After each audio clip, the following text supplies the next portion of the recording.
been to this day. Mike Pence of Indiana. Congressman, nice to have you back. Thanks, Don. What is your, again, understanding the power of the Congress and of politics in this country? How can you use the newfound power that you've accumulated to incentivize, to create a culture that builds our way out of this, that creates those jobs, that does what you and I both know needs to be done, as opposed to just sort of cutting, which I'm not saying there's not something to cut, but we also know cutting's not going to fix our problems. Well, I couldn't agree with you more. We've got to put our fiscal house in order in Washington, D.C. We've got to end the era of borrowing and deficits and debt and bailouts. But as Margaret Thatcher said back in the 1970s, she said restraint alone will not be sufficient to restore her country. Back then she said it will take incentive. We must restore incentive to our economy, and that's what we need to get this economy growing again. And today Senator Jim DeMint and I offered legislation to at least first make all the current tax rates permanent. But going forward, Dylan, I understand we have to get serious about the kind of tax reform, the kind of regulatory reform, expansion of trade, sound monetary policy, to all the things that have always been the foundation of boundless American growth. If you were to look at at least the appearance, and in my opinion it's a fact, but it's my opinion, that the government works too much on behalf of status quo industries that are threatened by the very innovation that we need. The structure of our government and our industry right now is such that the innovative threat that's presented by new ideas in healthcare delivery systems, new ideas in energy efficiency, is a threat to a lot of the industries that fund the politicians in this country, which puts the whole country in a bit of a pickle. You know, I think that may have always been true of Washington, D.C. over the last century or so. That, you know, you've always got what Schumpeter called the essential force of creative destruction in the economy, and it's the political class that's always coming in to interrupt that. And you know, and I stipulate to that. And we have got to create an environment that allows the small business sector, the entrepreneur, to take the capital that is on the sidelines now and put that into the economy. I think that's going to require certainty.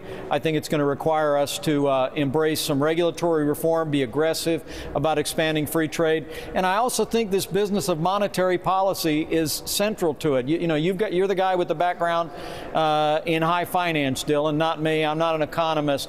But I know that printing money is no substitute for sound fiscal policy, and this QE2 business is a great argument for getting the Federal Reserve out of the full employment business, out of the dual mandate business, and back to its core goal of price stability and protecting the dollar. It's an interesting problem, right? Because whether you print the money at the Fed, release the money through tax cuts, generate incentive for profit in the financial speculation or in free trade that's not really free because China doesn't play fair, right? We call it free, but if you talk to Jim Owens at Caterpillar, he's got a tariff of 30% to make a tractor in this country and sell it to China.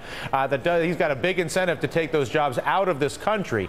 But I guess my point is, wherever you create the money, taxes, money printing, whatever it is, that's only the beginning, because the other half of the equation is, once you've got the money, whether you're a rich person with a tax cut or somebody who had some money printing, what am I going to do with it? And am I going to take it to China? Am I going to take it to a financial speculation chamber? Or am I going to do the hard work and take the risk of investing with some kids or some other, whoever it is, to deal with an innovative concept in any of the energy, healthcare, et cetera?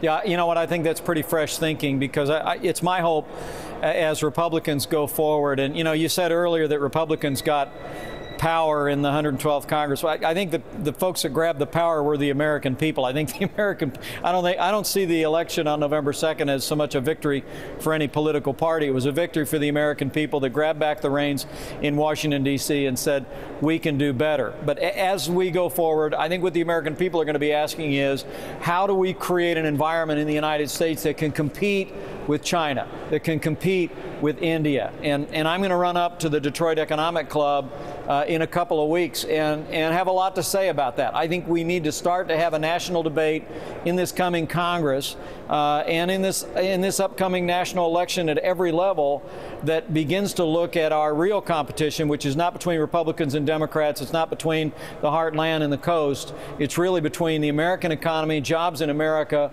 and jobs overseas, and keeping capital here so we can put Americans to work. Yeah, listen, now you're talking my language. Is there anything policy-wise that doesn't go to, again, oh, we'll print the money, we'll tax cut the money, we'll do it. I don't care where you get the money from. Like I said, as long as the incentive, once I got money, is to leave the country with it, I'm not sure how useful it is to release money. Have you seen anything policy-wise that has been attractive that you think might either de-rig the China trade, currency, et cetera, or other policy ideas that lead to the investment you and I agree is necessary? Well, I really do, and I don't want to, if I tell you now, no one will show up to my speech in Detroit, so I don't want to blow it. But I really do believe that there are some very serious tax reform proposals that would put the American entrepreneur, the American job seeker, on a better and more equal footing to our foreign competitors. I'm not talking about protectionist policies. I'm talking about establishing policies here at home that get America back in the game and make capital formation and jobs and job creation attractive here again. But I'm going to have a lot to say about that. And there's a big difference between protectionism and protecting yourself from somebody else who's rigging the game. Well, I think that's right. But look, I think Abraham Lincoln said something. We don't help the weak by weakening the strong. I think we just got to make the American economy stronger.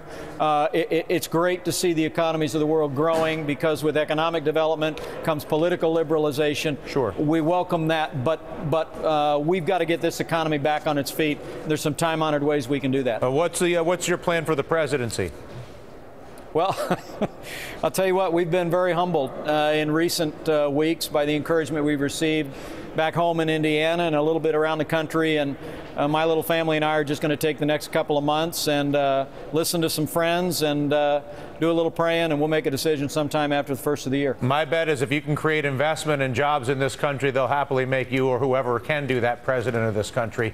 Congressman, thanks for engaging the conversation this afternoon. Appreciate it. Mike Pence out of Indiana. Coming up here on the Dylan Ratigan Show, President Obama comments on